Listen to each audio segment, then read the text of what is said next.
Lantern Debt Recovery are well known for sending multiple letters and making numerous calls when chasing debts. Like all debt collectors, they're not immune to occasionally stepping over the line or being a little bit tough to deal with. But that doesn't mean that you can't get on top of your debt and stop Lantern chasing you. First things first, Lantern Debt Recovery is a legitimate company. They're not a scam and they're not cowboys, but that doesn't mean it's going to be all sunshine and roses dealing with them. Whenever any debt collector contacts you, the first thing that you want to make sure is that they can prove the debt is yours to pay. The burden of the proof is on them and not you, so be ready to ask them to prove that you owe the debt. That should keep them off your back for a little while you have time to work out how to move forward. If the debt is yours, then the simplest solution is to work out how to pay it. Agreeing a method to start paying back will normally keep Lantern from contacting you, assuming that you stick with your agreement. Sadly, that's easier said than done, especially when you didn't know you had the debt in the first place. Luckily, you don't always have to pay all the debt back. If you're struggling financially, then there are options out there that could help. While these solutions aren't all suitable for everyone,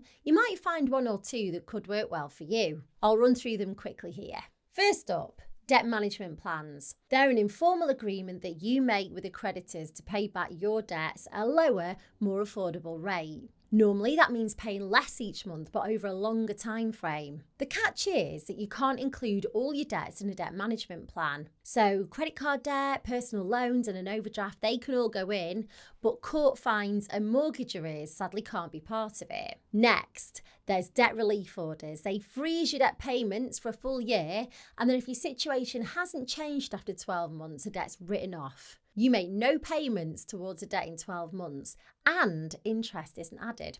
Pretty good, right? Sadly, debt relief orders have strict eligibility criteria. So, for example, you can't own anything of significant value like a house and can't have more than £2,000 in savings. Another option is offering a final settlement. If you happen to have access to a large lump sum, then you can offer that to Lantern or the creditors you work for. It might not be the full amount you owe, but sometimes they'll be willing to write off the remaining debt because you'll be saving them the time chasing you down for payments each month.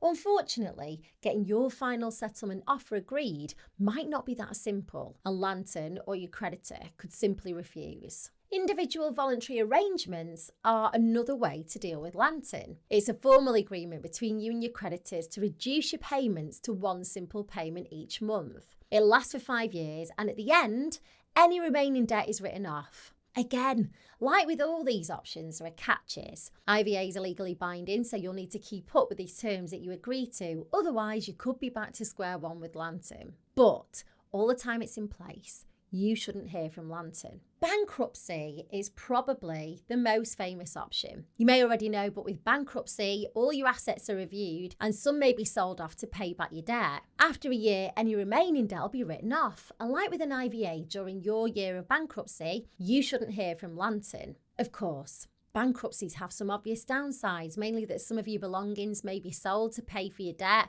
and your credit score will become very low. Paying back your debts, whether in full or using a method that I mentioned earlier, will ensure that you keep Lantern at bay. Unfortunately, you can't just ignore them. They're likely to be persistent, which could make matters a lot worse. Lantern can take court action against you if you ignore the letters, and this could lead to a county court judgment, which would have a really negative impact on your credit rating, making it tough to get credit cards, loans, and mortgages. If you don't pay your judgment, bailiffs could come to your house. Luckily, it doesn't have to get that far if you act now. One simple step that you could take today is to find out if any of the debt solutions I mentioned could work for you. In the description of this video, I've linked to a form on my new website. It's got a few multiple choice questions like how much debt do you owe and how many people do you owe. At the end of the form, it'll connect you to a company that I've partnered with to provide you with all the information you need about debt solutions that are available. Click the link in the description and go and check it out and let me know how you get on.